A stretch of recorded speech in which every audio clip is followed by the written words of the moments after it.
Bab 3, Peran dan Dampak TIK. Pada kompetensi dasar, mengidentifikasi berbagai keuntungan dari penggunaan TIK.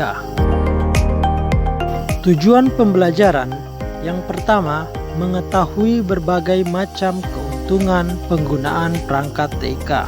Yang kedua, memahami berbagai keuntungan menggunakan produk TIK. Pernahkah kamu membayangkan bagaimana proses terjadinya pertukaran informasi di era teknologi informasi masa kini? Perhatikan ilustrasi pertukaran informasi berikut ini.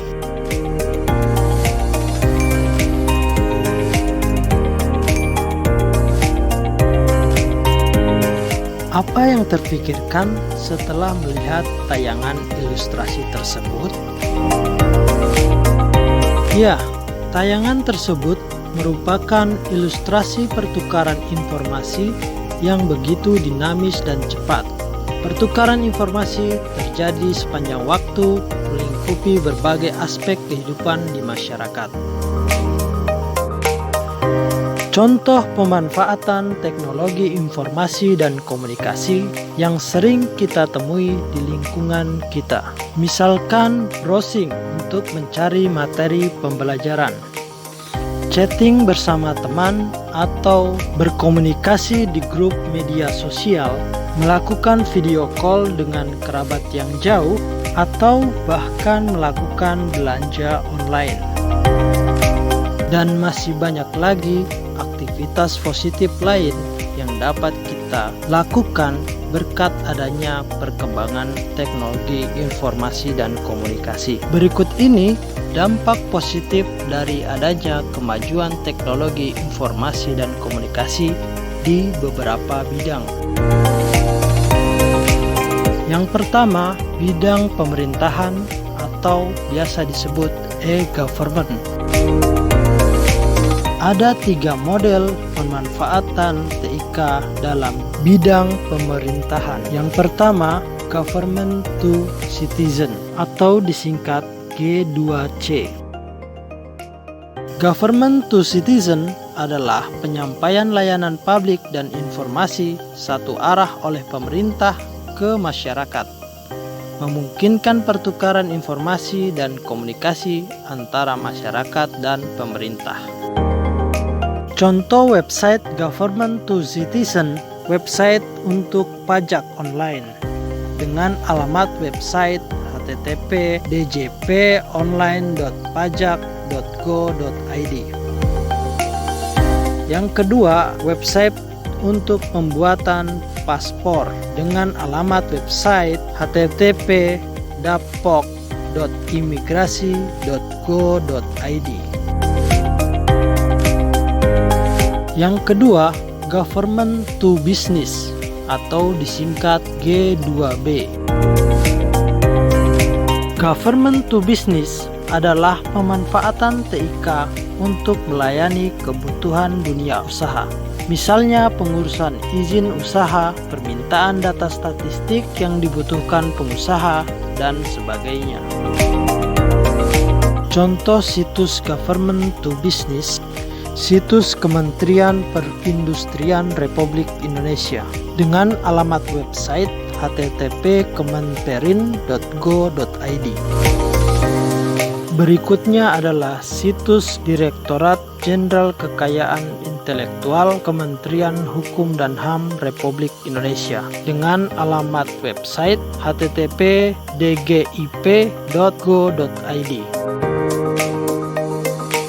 Yang ketiga, Government to Government atau G2G.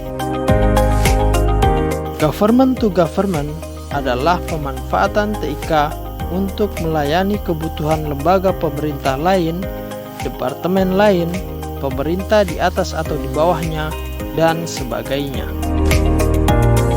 Contoh situs Government to Government yakni situs pelayanan terpadu satu pintu Kementerian Lingkungan Hidup dan Kehutanan dengan alamat website http://pelayananterpadu.kemenlhk.go.id. dan juga situs Dapodik dengan alamat website http://dapo.kemdikbud.go.id. Bidang pemerintahan, internet digunakan pemerintah untuk membuat sistem informasi yang bermanfaat, mempermudah tugas-tugas pemerintahan, serta mempermudah masyarakat dalam mendapatkan akses pelayanan publik. Yang kedua, bidang perdagangan atau e-commerce. E-commerce adalah perdagangan yang dilakukan dengan memanfaatkan internet.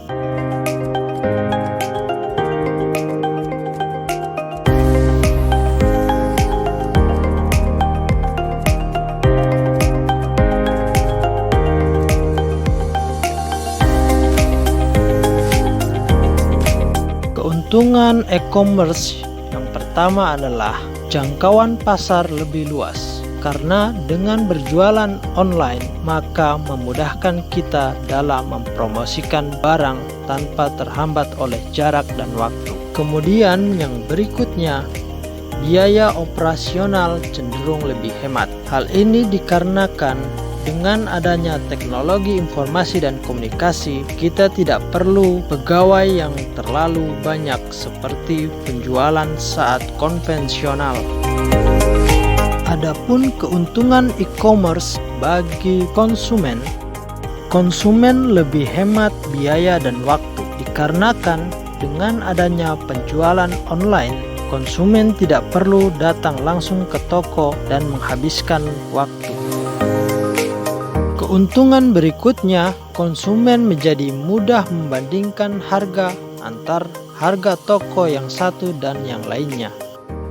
Keuntungan berikutnya, harga barang lebih murah. Hal ini disebabkan karena banyaknya persaingan penjualan online mendorong toko penjual online melakukan diskon besar-besaran, sehingga konsumen diuntungkan dengan mendapatkan barang yang murah.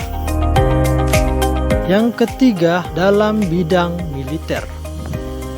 Dalam kemiliteran, peran TIK sangatlah diperlukan. Misalnya, untuk mengetahui wilayah perairan Indonesia yang sangat luas dalam keadaan nyaman tanpa penyusup atau tidak, tentara angkatan laut harus mengetahui dengan cermat. Hal tersebut dapat dilakukan dengan adanya bantuan sistem radar yang dihubungkan dengan satelit dan komputer. Yang keempat, dalam bidang pendidikan atau biasa disebut e-learning. E-learning atau pembelajaran elektronik adalah penerapan teknologi informasi dan komunikasi dalam bidang pendidikan. Dengan kecanggihan TIK di masa kini, maka media pembelajaran dapat dirancang menjadi semakin menarik dan interaktif. Seperti contohnya penerapan teknologi virtual reality. Adapun keuntungan e-learning yang dapat kita rasakan saat ini, yang pertama, memudahkan kita dalam mencari materi pembelajaran.